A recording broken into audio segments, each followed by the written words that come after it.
selamat pagi Smart People. Senang sekali saya Dian Marta kembali hadir menjumpai Anda dalam Quarter News edisi 16 November 2020 selama 15 menit ke depan dengan menghadirkan beragam informasi ekonomi dan bisnis bersama analis investasi terpercaya. Siaran ini kami tayangkan secara live di Instagram dan juga Facebook fanpage First State Futures di @firststatefuturesofficial. Kita jelang Quarter News selengkapnya. Setelah minggu lalu election Amerika Serikat menjadi fokus dunia, maka saat ini perhatian dunia kembali ke COVID-19, di mana benua Eropa sedang dilanda gelombang kedua COVID-19. Negara-negara seperti Jerman, Inggris, dan Prancis sedang melakukan lockdown untuk yang kedua kalinya guna menurunkan penyebaran. Di tengah seramnya situasi dunia selama hampir 11 bulan ini, ada berita yang sangat ditunggu-tunggu dan sangat menggembirakan, yaitu Pfizer dan BioNTech, salah satu perusahaan farmasi terbesar di dunia, mengumumkan hasil uji klinis vaksin COVID-19 dengan hasil 90% bisa menangkal virus COVID. Dan hal tersebut akan didaftarkan ke FDA Amerika atau Food Drugs Administration pada minggu ketiga di bulan November 2020. Berita ini disambut dengan antusias oleh dunia dan pasar global.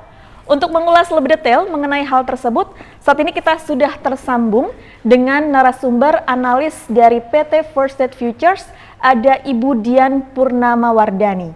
Kita sapa terlebih dahulu. Halo, selamat pagi Bu Dian. Selamat pagi Mbak Dian Marta. Halo, selamat pagi. Halo. Oke. Selamat pagi Mbak Dian Marta. Seperti yang sudah selamat pagi Ibu. Baik. Bu Dian, melihat begitu antusiasme dunia terhadap berita mengenai vaksin COVID-19, dampaknya terhadap pasar saham sebenarnya saat ini bagaimana Bu Dian?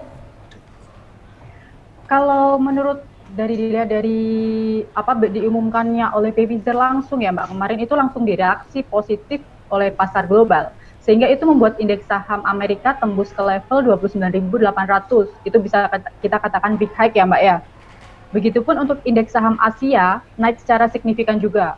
Hal ini mengidentifikasikan bahwa recovery ekonomi Amerika dan ekonomi dunia sedang berjalan dengan baik, on the right track. Mungkin begitu Mbak Marta. Oke, kemudian bagaimana dengan pasar komoditas? Ini kan juga berhubungan dengan adanya diproduksi vaksin COVID-19. Ini bagaimana kemudian di pasar komoditas? Apakah harga-harganya juga akan berpengaruh begitu Ibu? Oke, jadi begini Mbak Marta. Tentunya hal ini juga akan berdampak ke pasar komoditas. Dengan adanya vaksin ini, maka kehidupan ini akan kembali normal lagi. Dengan recovery ekonomi yang berjalan dengan baik, dalam hal ini sektor industri, sektor manufaktur, sektor jasa, dan sektor-sektor yang lain, itu juga akan permintaannya akan komoditas itu seperti oil, kopi, CPO, nikel, dan lain-lain itu juga akan meningkat juga. Seperti itu Mbak Marta. Jadi sangat mempengaruhi, bisa dikatakan seperti itu. Oke, sangat mempengaruhi ya. Kemudian sehubungan dengan recovery ekonomi Amerika dan dunia ini sudah berjalan dengan baik atau mungkin bisa dikatakan dengan on the right track gitu ya. Nah, melihat hal tersebut apakah akan mempengaruhi rencana dari Presiden terpilih Amerika Joe Biden ini yang terbaru ya 2020 untuk menggelontorkan stimulus lanjutan dengan jumlah yang sangat besar. Ini kabarnya juga sebesar 2 triliun US dollar. Ini bagaimana menurut Bu Dian?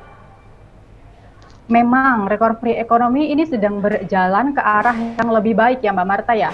Tetapi perlu diingat, untuk produksi vaksin ini masih membutuhkan waktu untuk beberapa bulan ke depan lagi.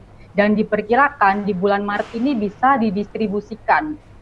Nah, selama masa tunggu ini yang harus kita perhatikan adalah jumlah atau peningkatan dari COVID-19 ini, peningkatan penyebarannya. Apalagi saat ini di Eropa dan Amerika, terjadi gelombang kedua untuk COVID-19. Nah, melihat situasi seperti ini, saya rasa Presiden terpilih Joe Biden akan tetap melanjutkan program stimulusnya ini. Ada beberapa sektor industri yang sudah bisa kembali normal dengan sendirinya ya mungkin ya. Tetapi ada juga sektor-sektor yang lain yang masih perlu bantuan oleh pemerintah. Nah, di samping masalah pengangguran yang tinggi, ini juga masalah daya beli masyarakat ini menurun.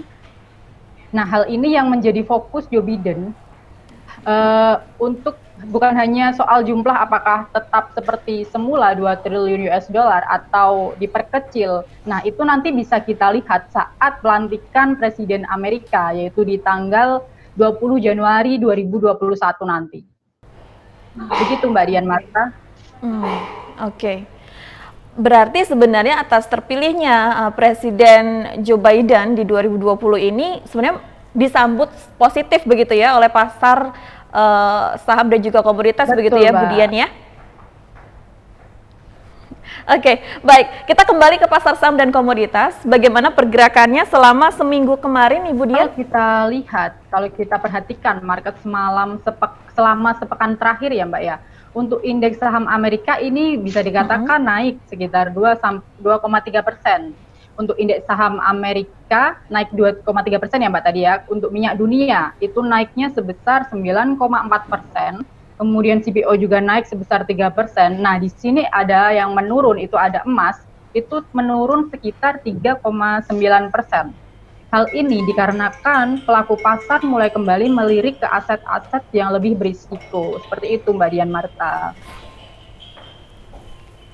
Oke, kemudian adakah rekomendasi dari Ibu untuk para investor dan juga pelaku pasar di minggu ini Bu Dian? Kalau menurut saya dari rekomendasi ini ya, untuk minggu ini harus lebih memperhatikan ke fundamental dulu. Kita dan untuk peluang yang mungkin bisa mengarah ke single stock ya Mbak ya, yang mempunyai kapasitas besar untuk kenaikan harganya sampai akhir tahun nanti dan awal tahun nanti, dan yang didukung oleh perkembangan dari laporan IPS serta laporan pendapatan dari suatu perusahaan tersebut. Seperti itu Mbak. Dan jika vaksin yang dikeluarkan oleh Pfizer ini masih direspon positif oleh investor dan pelaku pasar, biasanya pelaku pasar ini akan lebih memilih ke sektor-sektor energi. Seperti itu Mbak. Berarti ini juga kita sebagai investor ini ada baiknya untuk memperhatikan sektor-sektor energi juga begitu ya, karena ini juga sudah mulai ditemukannya terkait vaksin COVID-19. Iya, ya, betul Dian, ya? Mbak Marta. Oke, baik, terima kasih untuk waktunya Bu Dian. Kita ketemu lagi di lain kesempatan Ibu. Tetap jaga kesehatan. Terima kasih. Oke. Baik, itu tadi Smart People, sambungan kami bersama dengan analis dari PT First State Futures, ada Ibu Dian Purnamawardhani. Selanjutnya kami akan berikan informasi kalender ekonomi yang akan hadir di minggu ini. Oke, untuk hari Selasa 17 November ini ada USD Core Retail Sales dan juga Retail Sales.